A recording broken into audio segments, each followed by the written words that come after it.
는 원자 번호가 15번이죠. 15번. 자, 인이란 말, 포스포러스라고 있죠. 그죠? 인이 원래 이게 포스포러스가 빛난다는 뜻이에요. 빛나다. 그러니까 바로 감이 오시죠. 그죠? 인. 그 무덤가에 가면 뭐 빛이 난다. 뭐 그게 뭐 뼈에서 나오는 인 때문이다. 뭐 그런 말이 있죠. 저는 못 봤는데. 자, 인은 H2PO4랑 HPO4 이가이온, 음이온의 형태로 흡수가 된다. H2PO4 이거를 인산 이수소이온이라고 말하고요. 그 다음에 두 번째 거를 인산 수소이온이라고 합니다. 인산 수소이온. 앞에 거는 수소가 H2죠. 이수소고요. 뒤에 거는 수소가 하나죠. 그러니까 그냥 수소이온. 토양 중 두 이온의 분포 비율은 pH, 그러니까 산도에 의해서 조절이 됩니다. 중성에서는 H2PO4, 염기성에서는 HPO4의 농도가 높다. 식물은 주로 앞에 거 H2PO4를 많이 흡수한다. 아까 제가 계산식 써줬죠. 그죠? 그 HPO4 이 마이너스 이거 하고 플러스 H 플러스 있죠. 이렇게 써줬죠. 이게 산성이란 뜻이죠. 이게 들어가서 농도가 높아진다. 이는 체내에서 쉽게 이동하고 재분배가 용이하여 새로운 조직에 많이 분포하고 오래된 조직에는 결핍하기 쉽다. 영양 생장 중에는 체세포 분열을 한다는 얘기죠. 줄기나 잎에 많이 분포하지만 당연하죠. 체세포 분열을 할 때 세포 분열을 한다는 것은 DNA가 두 개로 쪼개진다는 얘기죠. 두 배로 늘어난다는 얘기니까 당연히 인이 많이 필요하겠죠. 생식 생장에 들어가면 종자나 과실로 이동한다. 종자나 과실에도 DNA가 여기에는 생식세포 분열을 하겠죠. 또 DNA가 만들어져야 되니까 당연히 P가 필요하겠죠. 따라서는 50% 이상이 생식기관에 집중적으로 분포되는 경우도 있다. 흡수된 인은 체내에서 유기인 화합물 또는 무기인산염의 형태로 분포한다. 그래서 유기 상태와 무기 상태의 두 가지로 분포한다. 핵산, 인지질, 효소, ATP, 피틴 등이 바로 유기화합물에 속하고요. 그림 5-3을 볼까요? 여기서 이제 피틴에서 인산의 결합 방식 이렇게 나와 있네요. 그러니까 피트산을 만드는 인산이 결합해서 피트산이 만들어지는 과정을 거기서 그려놨는데 아니구나. 왼쪽에 보면은 육각형으로 돼서 미오이노시톨이라고 돼 있죠. 그 육각형이 그 모서리 끝부분에는 다 탄소가 있는 거예요. 끝부분에 다 탄소가 있다는 뜻이에요. 이게 꺾인 부분은 다 탄소라는 뜻이에요. 그 다음에 OH가 결합되어 있죠. 이렇게 OH. OH하고 밑에 아무것도 없는 건 여기 수소가 있다는 뜻이에요. 밑에 여기 수소가 있다는 뜻이에요. 이렇게 해서 6군데 이렇게 결합이 있고, 결합선이 있고, 그죠? 여기에다가 6개의 H3PO4 이거를 결합을 시켜줬죠. 그랬더니 물 부분은 여기 물하고 빠져나가고 탈수 축합이 이루어지고 어떤 형태가 되냐 육각형에서 여기 산소랑 인산이죠. 이런 구조로 산소, 이런 구조로 6개가 갔으니까 6모퉁이로 다 6개가 다 만들어진다. 이거죠. 피트산. 그래서 순수하게 피 자체가 우리가 몸에 흡수되어서 이렇게 결합되는 게 아니라는 얘기예요. 그 얘기를 하고 있는 겁니다. H3PO4 형태로 바뀌어서 이 상태로 결합이 돼서 수소는 산소랑 붙어가지고 탈수 축합이 되고 물로 빠져나가고 나머지 부분이 인산이 된다는 거죠. 인산이 결합 방식이 보면 밑에 산소가 결합되고요. 한쪽으로는 이중결합으로 산소가 붙고 이런 식으로 네 방향으로 인산은 결합선이 5개예요. 5개인데 4군데 산소가 붙고 한쪽만 이중결합을 해서 산소가 붙어요. 이런 식으로 인산이 이 자리가 바로 확대하면 이렇게 된다는 얘기예요. 확대하면 이 식으로 결합이 돼서 피트산이 만들어진다. 피틴은 그 축산에서 많이 나오죠, 그죠? 축산에서 이게 피틴이 많으면은 그 미네랄 흡수를 방해하고, 그다음에 소화가 잘 안 되고요. 이게 소화가 잘 안 돼요. 그래서 오염을 이게 미네랄이 잘 흡수 안 되고, 이게 피틴산이 또 소화가 잘 안 되니까 이게 그냥 버려지죠. 버려지면은 오염이 돼가지고 강물이나 뭐 이런 게 녹조 현상이 일어나죠. 녹조 현상.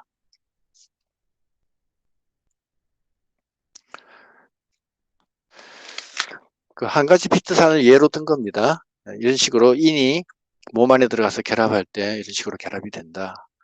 뭐 ATP도 아까 인산이 붙으면 아까 말했던 P하고 그 산소가 이렇게 모여지는 이 형태로 붙어요.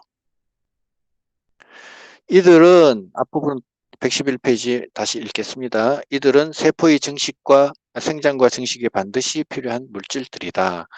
예를 들면은 핵산이 있죠. 핵산은 유전 현상이 꼭 필요하죠.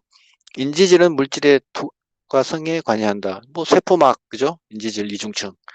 그다음에 무기태의 인산염으로 보면은 물질 대사 과정에서 당류와 결합하여 생화학적인 반응을 촉진하며, 그다음에 ATP를 합성해서 에너지의 저장과 방출을 조정할 때도 사용되고요. 그래서 인이 되게 중요하죠. 그다음에 인이 과잉하면은, 자, 인에서도 이제 과잉하고 결핍되고 두 가지가 나옵니다. 인이 너무 많으면은 기량작용이 일어납니다. 아연, 철, 구리. 얘들의 흡수 전류를 방해한다는 거죠. 인은 아연, 철, 구리하고 기량작용을 일으킨다. 모자라면 어떻게 되냐? 핵산의 합성이 억제되어 단백질이 감소하고 세포 부질이 제어되고, 당연하죠. 잎의 색깔이 암녹색을 띠거나 안토시아닌의 발현으로 녹차색을 띈다.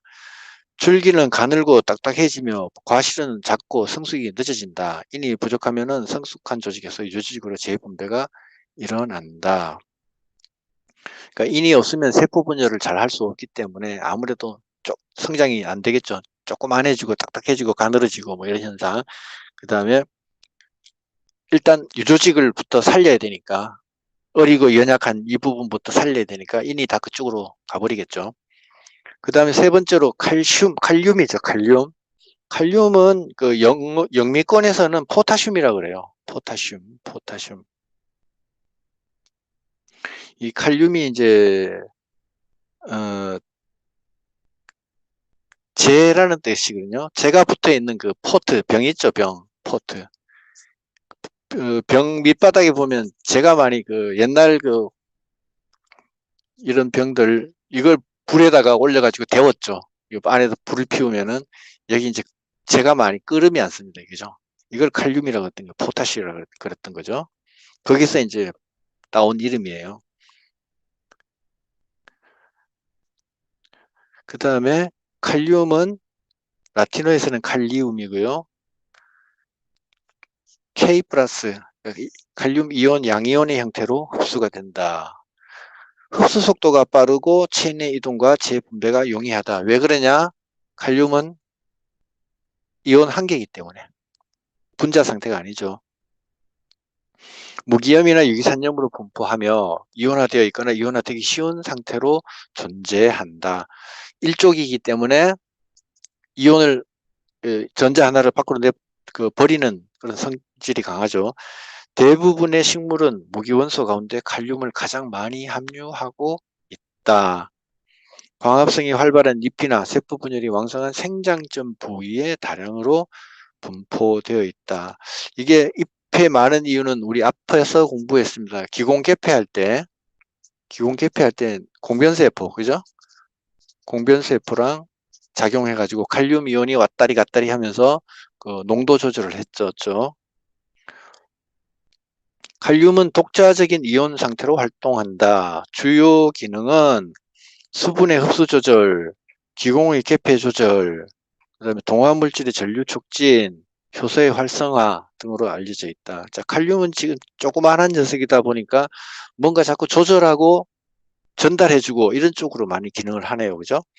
특히 칼륨은 체내의 삼투 포텐셜 기울기를 형성하여 수분의 흡수와 이동을 조절하고 나아가 기공의 개폐와 물질의 전류를 조절할 수 있다. 또한 칼륨은 호흡작용과 광합성에 관여하는 많은 효소를 활성화시키는 기능이 있다. 심부름꾼 역할을 잘하는 편이네요. 우리 사람도 그 나트륨 칼륨 펌프라 그래가지고 심장에 그 피를 만들고 할 때 그때 그 심장 그 뭐랄까 심박도 조절하고 할 때 나트륨 칼륨 펌프가 작용을 하거든요. 그 다음에 또한 칼륨은 호흡작용과 광합성에 관여하는 많은 효소를 활성화시키는 기능이 있다. 칼륨의 결핍 증상. 결핍 증상은 초기에는 잘 안 나타나고 생육이 어느 정도 진행된 다음에 나타난다. 칼륨은 워낙 흡수가 잘 되기 때문에 이제 잘 안 나타날 수 있습니다. 초기에는. 칼륨이 결핍되는 어떤 현상이 나타나냐. 세포의 pH가 증가하여 물질 대사의 진행이 억제된다. 칼륨이 결핍하는데 왜 pH가 증가할까? 이게 참 어려운 문제죠. 저 화학과 아닌 사람한테는 이 질문이 참 어려운 질문이에요. 저도 이거 책을 많이 찾아봤어요. 많이 찾아봤는데 칼륨이 보면은 매우 안정한 원소예요. 안정한 이온이에요. 그래서 반응이 그래도 적은 편이죠. 반응이 적고. 그런데 얘가 부족하게 되면은 불안정한 상황이 발생이 됩니다. 그래서 어떤 불안정 상황이 생기냐면 이 양이온하고 결합하지 못한 음이온들, 예를 들어 OH- 같은 거, 이런 것들이 많아지는 거예요. 많아지다 보니까 pH가 증가하죠. 증가한다는 말은 염기성이 된다는 뜻이죠.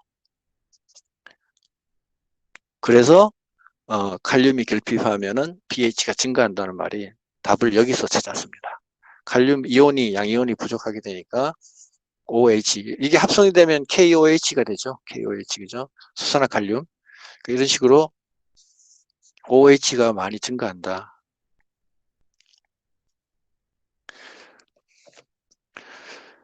그다음에 오른쪽 페이지요. 오래된 잎부터 황백화되고 잎의 가장자리가 황갈색으로 변하기도 한다.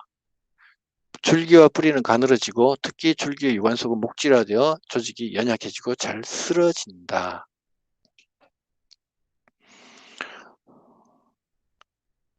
예, 칼륨은 그래서 이게 시험이나 이런 데 크게 잘 나오는 편은 아니에요. 칼륨은 워낙 이게 부족하거나 이런 경우가 잘 없기 때문에 칼륨은 그래서 잘 안 나오고 오히려 이제 네 번째 볼 칼슘은 부족할 수 있는 가능성이 많아요. 왜 부족하냐?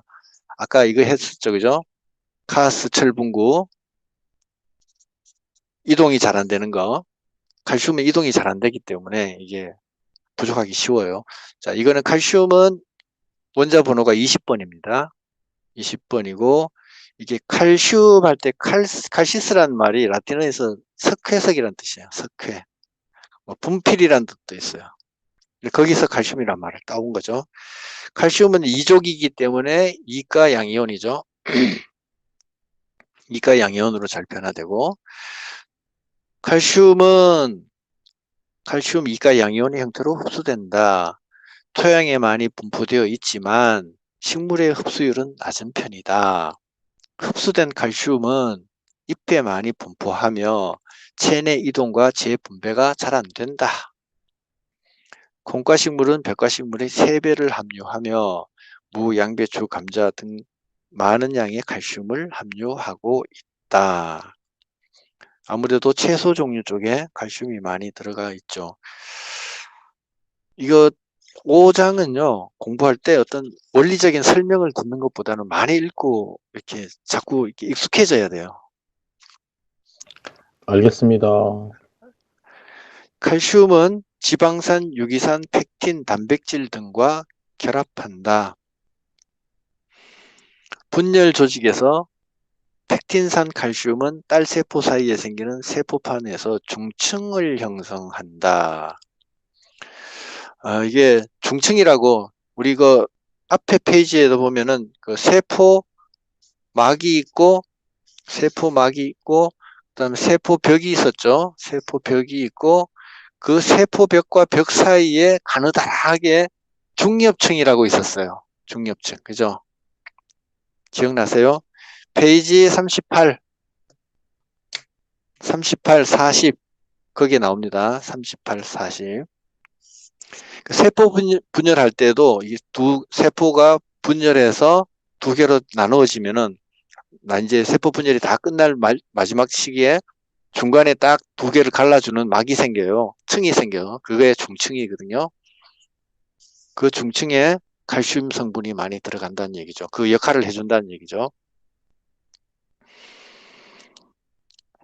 그 다음에 중층을 형성하여 세포 분열을 완성하고 그 후 성숙 과정에서 두 세포를 견고하게 밀착시켜준다. 이게 아까 말했던 중엽층이 하는 역할입니다. 그 다음에 액포에서는 수산, 옥살산과 결합하여 수산석회, 다른 말로 하면 옥살산석회예요. 옥살산석회. 옥살산석회라는 수산석회라는 불용의 결정체를 만든다. 불용이라는 게 녹지 않는 결정체를 말하죠. 탄수화물이 전달에 요구되는 녹말당화 효소인 디아스타제는 수산에 의해 활력이 떨어지게 되는데 칼슘이 수산을 불용의 수산 석회로 만들어 전류를 원활하게 해준다. 이게 뭐냐면 액포 속에 물이 많이 들어가죠. 그죠? 여기에 보면은 그 수산하고 이게 석회가 칼슘이 결합을 해가지고 C2O4라는 물질을 옥살산 석회를 만들어요.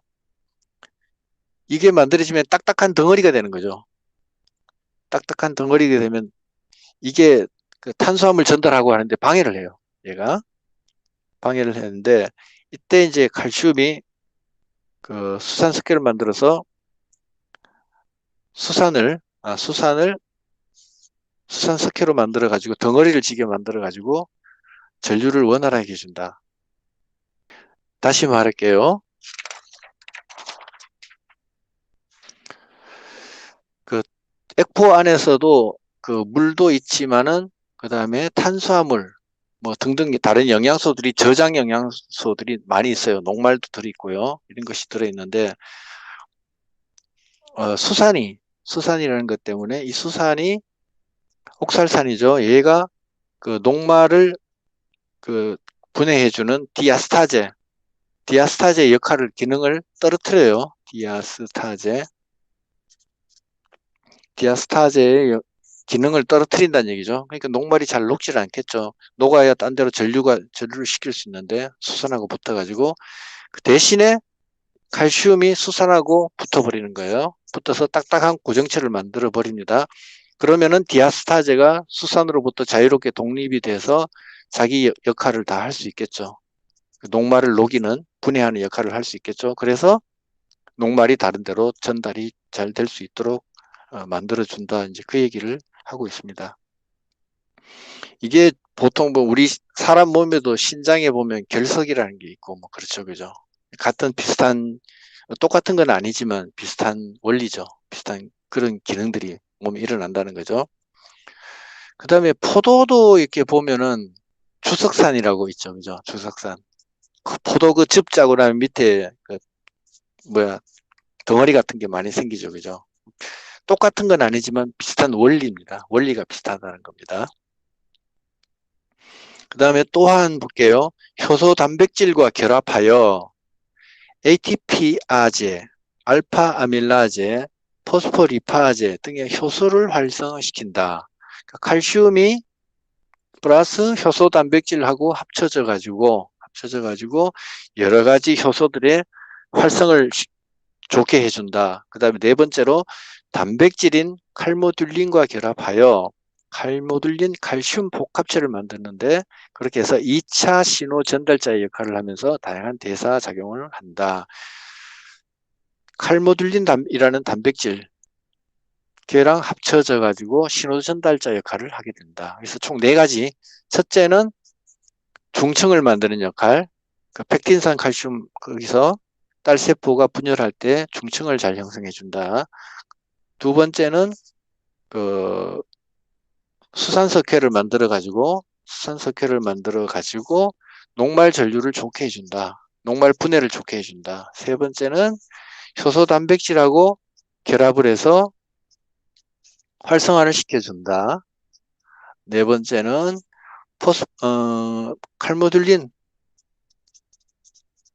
칼모듈린 단백질하고 결합을 해가지고 신호 전달 역할을 잘 해준다. 이렇게 해서 네 가지 칼슘의 중요한 역할이 있네요. 그죠? 그 다음에 결핍했을 때는 어떤 일이 나타나느냐. 아까 체내 이동이 어렵다 그랬습니다. 체내 이동.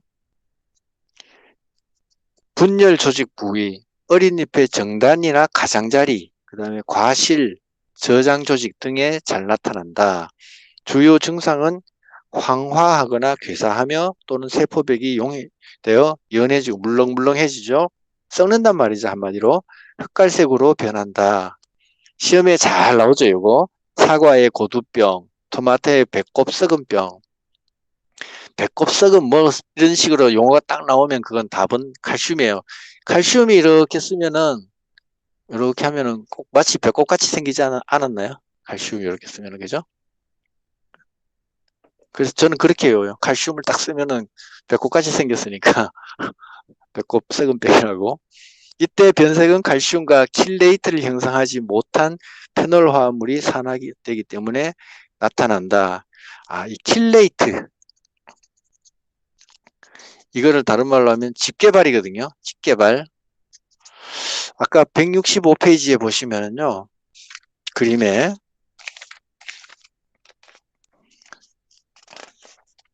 보시면은 중간에 마그네슘이 있고요. 바깥으로 이렇게 질소가 있어요. 질소가 있고 또 바깥쪽으로 이렇게 다 이렇게 연결이 돼 있어요. 연결이 탁탁 돼 있어요. 마치 집게로 탁 집어놓은 것처럼 집게발로 탁 집어놓은 것처럼 이런 구조를 형성하죠. 이게 바로 킬레이트 구조입니다. 킬레이트 구조.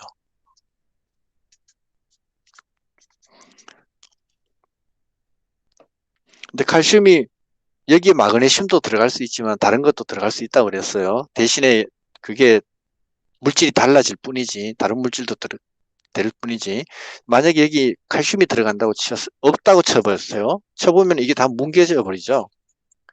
와해가 되어버린다는 얘기죠. 그러면은 용해되고 이 부분이 썩게 되는 거죠.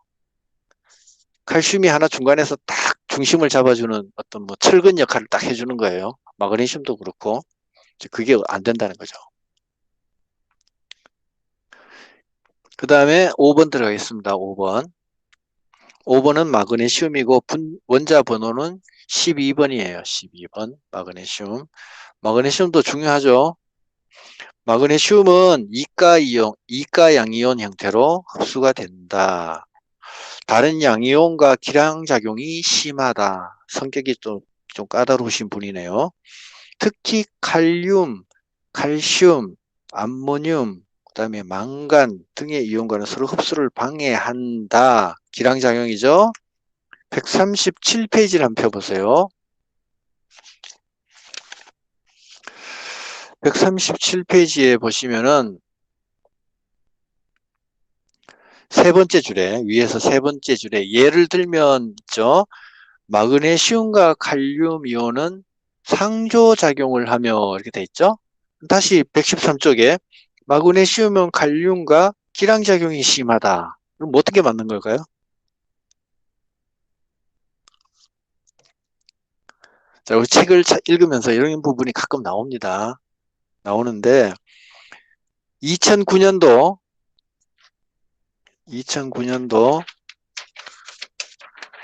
출석 대체 시험이 있었어요. 출석 대체 시험. 출석 대체 시험에 시험 문제가 뭐냐면은 마그네슘과 칼륨은 무슨 작용을 하는가? 답은 상조작용으로 나왔어요. 답은 상조작용. 근데 제가 이상해서 다 찾아봤어요. 이미 전에 찾아봤어요. 예전에 찾아보니까 답이 상조가 아니고 기량이 맞아요. 그러면 뭐야? 책은 두 군데 다가 지금 내용이 다르고 시험에서는 또 상조작용으로 나왔는데 알고 보니까 기량작용이 맞는 거다. 자, 이런 경우가 가끔 나와요. 그래서 여러분들이 공부하시다가 꼼꼼하게 공부하신 분들은 이거 책도 양쪽이 다르고 어느 한쪽은 틀렸는데 내용도 좀 이상하다.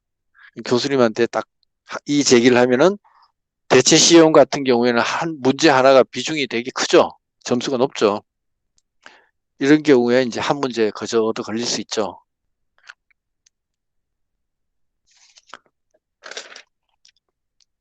자, 답은 제가 봤을 때는 기량작용이 맞습니다. 기량작용이 맞는데, 이거는 이제 자세하게 이제 나중에 고쳐야 되겠죠. 어쨌든, 기량작용이 마그네슘은 심하다. 113페이지에 돌아옵시다. 그 다음에 엽록소를 갖는 잎에 많이 분포하고 종자에도 많이 함유되어 있다. 아까 그림에서 엽록소에 들어가 있는 거 보셨기 때문에 더 안 봐도 될 것 같고, 특히 콩과 같은 지방 종자에 많이 분포되어 있다. 이동성이 좋아 노엽에서 유엽으로 쉽게 이동한다. 그다음에 엽록소를 구성한 유일한 광물성 원소이다. 예, 엽록소에는 마그네슘이 유일하게 들어갑니다. 교세의 활성제로 작용하는데 특히 인산대사와 관계하는 효소와 밀접한 관계를 맺고 있다. 그림 5-4. 그림 5-4를 한번 보세요. 보시면은 그 위에 보면 빨간 색깔로 효소 복합체가 있어요. 효소가 여러 가지가 이제 하나의 덩어리를 이루고 있는 복합체를 이루고 있고요. 그 다음에 아데노신이라고 하는 게 하나 있죠. 아데노신은 여기 인산 3개가 지금 붙어 있죠. 인산 3개가 붙어 있습니다. 아데노신하고 인산 3개가 붙어 있어요. 아데노신하고 인산 3개가 붙어 있는 게 뭘까요? 자, 우리 그 유전자 DNA 공부할 때 AT, GC 이거 아시죠? 아데닌, 티민, 구아닌, 시토신 이거 아시죠? 그죠? 아데닌이 5탄 당하고 결합을 하면은 아데닌이 당하고 결합하면 아데노신이 됩니다. 아데노신이 되고 아데노신이 인이 하나 붙으면은 아데노신 1인산이 되고 2개가 붙으면 2인산이 되고 3개가 붙으면은 3인산이 됩니다. 3인산이 우리가 알고 있는 ATP고요. 그 다음에 2개가 붙어 있으면 ADP가 되고 1개가 붙어 있으면 AMP가 되는 거예요. 그럼 지금 여기는 인이 3개 붙어 있죠. 인산이 3개죠. 그러면 ATP라는 얘기죠. 밑에 게 ATP죠. 그래서 ATP하고 효소 복합체 사이에 마그네슘이 들어가 있죠. 이렇게 다리 역할을 해준다는 얘기예요. 가교 역할. 근데 이 마그네슘 자리에 다른 것도 들어갈 수 있어요. 마그네슘만 들어가는 게 아니라 망간도 들어갈 수 있어요.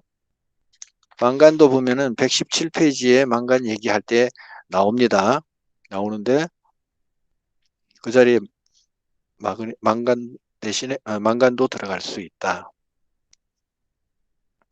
근데 그러면 기능이 달라지는 겁니다. 망간이 들어가면 기능이 달라지는 거예요. 그 다음에 리보솜의 본문으로 다시 내려오시기 바랍니다. 리보솜의 구조 유지와 관련이 있으며 마그네슘이 없으면 리보솜이 해리되고 tRNA의 전송이 억제된다. 왜냐? 효소랑 ATP랑 서로 이렇게 다리 역할을 해가지고 연결을 시켜줘야 되는데 그게 안 되니까 다 와해가 돼버리죠. 리보솜이. 그러니까 마그네슘은 3가지 큰 역할을 합니다. 광합성, 인산대사, 단백질 합성 3가지의 큰 역할을 한다.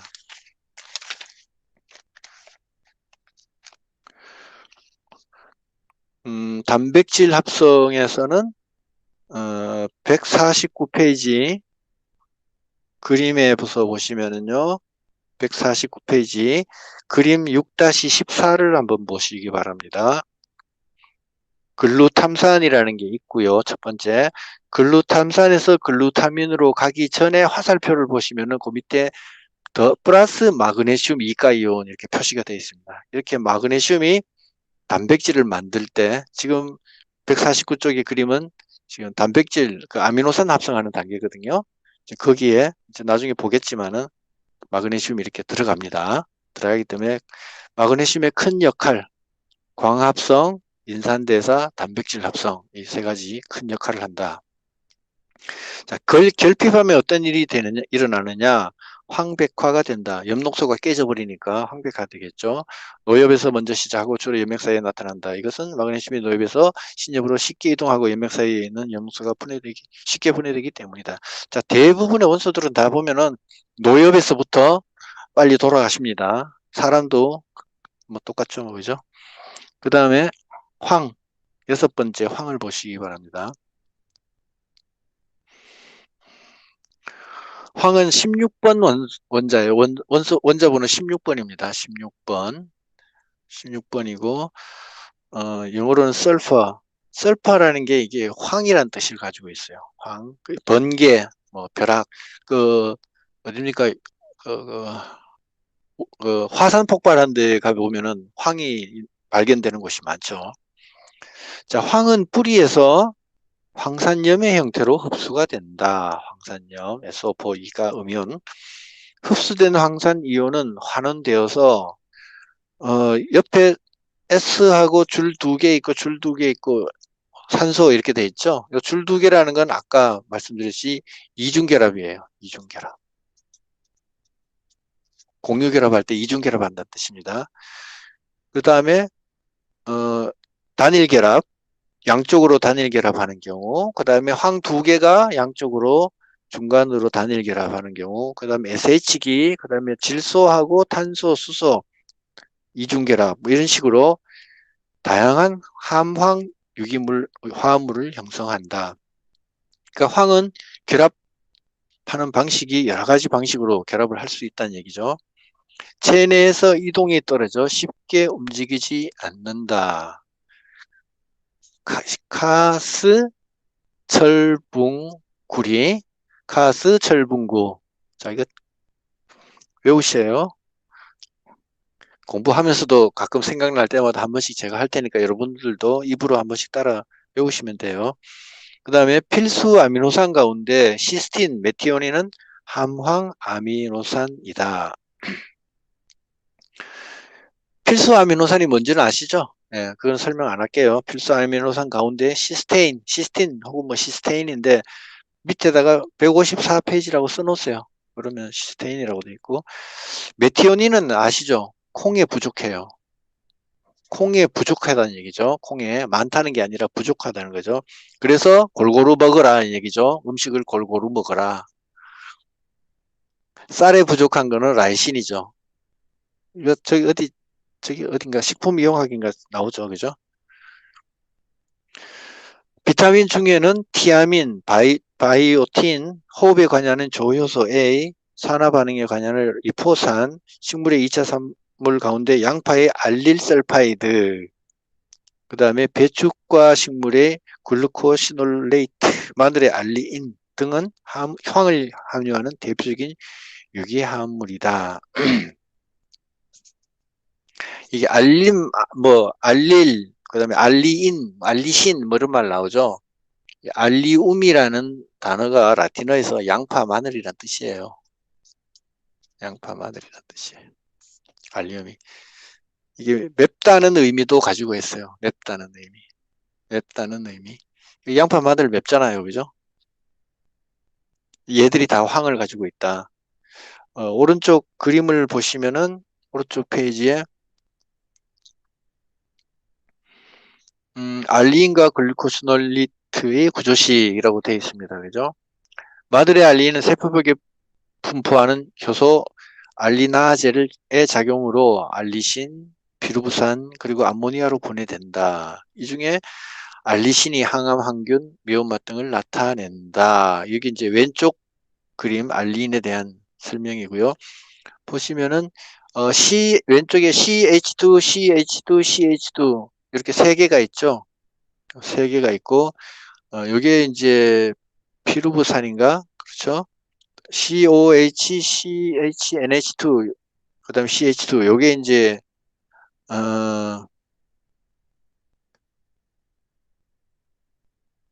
CH4, O, 3. 요게 피루부산 같네요. 피루부산 같고 알리신은 이게 전부 세 보면은 탄소 6개, 수소 11개, 질소, 산소 3개, 황 이렇게 되어 있네. 그죠? 그래서 중간에 황이 다리 역할로 해서 딱 묶어주고 있죠. 그게 알리닌 구조이고 글루코시놀레이트도 배춧가 식물에 분포하는 약간 매운맛을 내는 거 글루코스랑 연결해주고 있고 그죠? 마지막에 황산염으로 되어 있고 황산염이죠. 그러니까 이런 식으로 우리 필수 무기 원소들은 많이 들어가 있지 않아요. 딱 중간에 한 개 딱 들어가 있거나 뭐 끝에 한두 개 딱 들어가 있는 이런 형식으로 다 들어가 있는 구조를 간단하게 지금 보여주고 있습니다. 그 다음에 114쪽에 다시 밑에 두 줄 볼게요. 네 번째 줄이죠. 황은 페르독신처럼 철황 단백질을 형성하기 때문에 광합성과 질소 고정의 전자 전달 반응에 중요한 역할을 한다. 이게 철황 단백질이라는 게 있거든요. 저기 우리 광합성 할 때 나올 겁니다. 이게 중요한 역할을 해요. 148페이지 한번 보세요. 단백질에 철하고 황이 같이 포함되어 있는 겁니다. 붙어 있는 건데 철황 단백질 이게 좀 나오냐? 위에서 세 번째 줄에 보면은요. 두 번째, 세 번째 줄에 보면은 이 효소도 일종의 금속 플라빈 단백질이며 ATP, 구리철 등이 활성화에 필요하다. 이렇게 나와 있죠. 이제 그 얘기입니다. 그 밑에 보면 페르독신을 환원시키고 페르독신이 NO2를 환원시켜 NH를 뭐 생성시킨다. 이 부분 내용들이 바로 지금 철황 단백질 페르독신 얘기를 하고 있습니다. 여기 황의 중요성을 여기서 역할을 얘기하고 있는 겁니다. 그리고 뒤에도 보면 철황 단백질 얘기 계속 나옵니다. 계속 나올 때마다 보기로 하고요. 그다음에 결핍되면 함황 아미노산과 단백질 생성이 억제되고 엽록소가 엽록소 단백질 복합체를 형성하지 못해 안정성을 잃기 때문에 잎이 황백화된다. 대부분 다 황백하죠. 황은 비이동성 원소이기 때문에 어린 잎에서 결핍 증상이 먼저 나타난다. 이거는 좀 다르죠. 다른 것들은 다 나이 든 잎에서부터 나타나는데 황은 어린 잎에서부터 나타난다.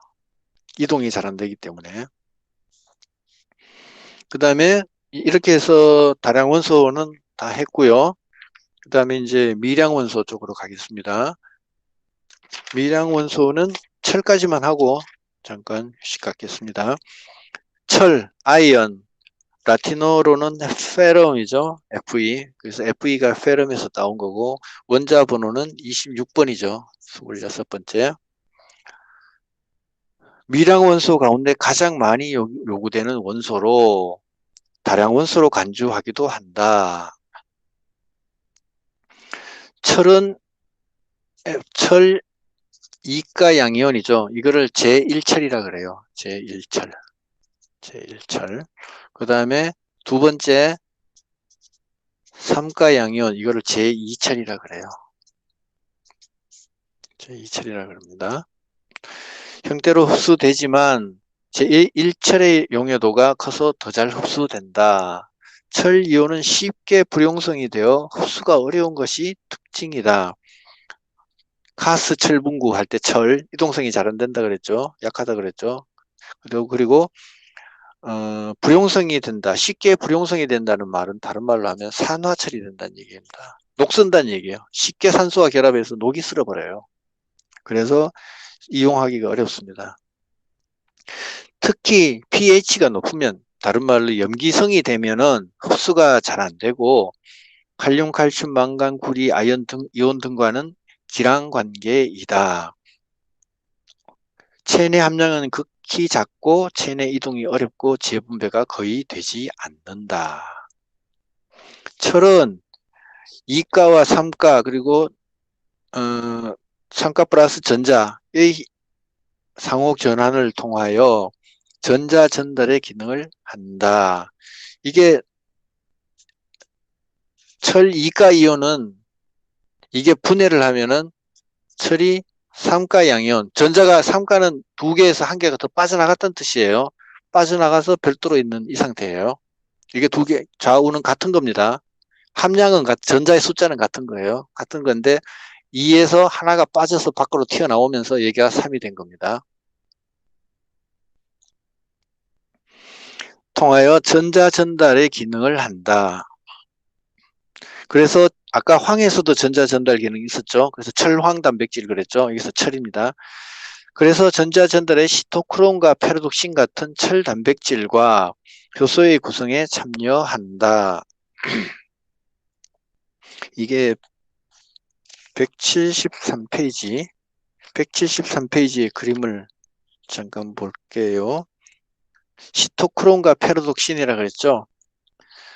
173페이지의 그림을 보시면은 중간에 제일 위에 그림에서 중간에 시토크론 복합체라고 있죠. 예, 그거 말하는 겁니다. 시토크론 복합체. 그 다음에 페로독신은 거기 시토크롬 바로 오른쪽에 NADPH가 내려오고 FD라고 했어요. 관계 1 위쪽으로 보면은 P700 있고 A 있고 A 다음에 FD라고 있는데 FD가 바로 페로독신입니다. 이게 전자 전달체인데 NADP에다가 전자를 전달해줘서 NADPH를 만드는 그 역할을 하는 겁니다. 여기에 이제 철이 들어가 있다는 거죠. 자, 다음 다시 115쪽에 오셔가지고 이게 광합성에도 페로독신 이게 시토크롬 이런 것 페로독신 이런 것들이 광합성에도 있고 그 호흡에도 나옵니다. 전자를 전달해주는 기능을 하는 겁니다. 그 이런 것들이 또 사람 몸에도 있어요. 그 다음에 특히 산화효소인 카탈라제 과산화효소의 구성 성분으로 과산화수소의 독성을 방지한다. 이게 과산화수소가 H2O2거든요. H2O2 두 분자. 이게 카탈라제가 작용을 하면은 두 개의 물 분자와 산소로 이렇게 분해가 됩니다. 카탈라제가. 과산화수소는 우리 그 소독약으로도 쓰죠. 근데 이게 사실은 해로운 거예요. 사람 몸 안에 들어가면 이게 해로워지는 겁니다. 일종의 활성산소 기능을 하는 겁니다. 자유라디칼 뭐 이런 기능을 하는 겁니다. 그리고 아질산화는효소 책을 읽습니다. 아질산화는효소, 질산화는효소, 질소고정효소의 구성 성분이며 엽노소 형성에 관여하는 효소의 생합성에도 관여한다. 이게 아질산화는효소, 질산화는효소 이 얘기가 나오는데 이게 옆에다가 적어 놓으세요. 146페이지에 나옵니다. 아까 우리 찾아봤던가요? 거기에 이제 나올 겁니다. 뒤에 가서 이제 공부할 건데 거기에서 철의 기능 역할이 중요하다는 거고요. 그 다음에 엽록소 형성에 관여하는 효소. 생합성에도 관여한다. 뒷페이지 한번 넘겨가지고 116쪽에 그림을 한번 보시기 바랍니다. 거기도 어때요? 아까 엽록소 그림이랑 비슷하지 않나요? 킬레이트 구조죠. 그리고 마그네슘 대신에 철이 들어가 있어요. 그 우리 몸 안에 여러 가지 물질들은 대사 물질들은 보면은 구조가 세포 구조가 그 화학 구조가 대체로 비슷해요. 거기서 조금 변형해 가지고 사용되는 겁니다. 여기도 똑같이 철이 들어가 있고요. 질소가 바깥으로 네 군데 딱 싸고 있고 그다음에 킬레이트 구조가 네 군데로 나와 있죠. 신기하죠? 이게 철이 들어간 구조 있죠? 이게 이 구조를 가지고 햄 구조라 그래요. 햄 구조. 햄 하면 생각나는 게 바로 헤모글로빈이죠. 헤모글로빈. 우리 사람 몸속에 산소를 실어 나르는 헤모글로빈도 안에 햄 구조가 똑같이 화학 분자 구조가 이렇게 되어 있습니다. 식물하고 동물하고 차이점이 겉으로는 차이점이 되게 많은데 화학적으로 분석해 들어가면 똑같은 게 너무 많아요.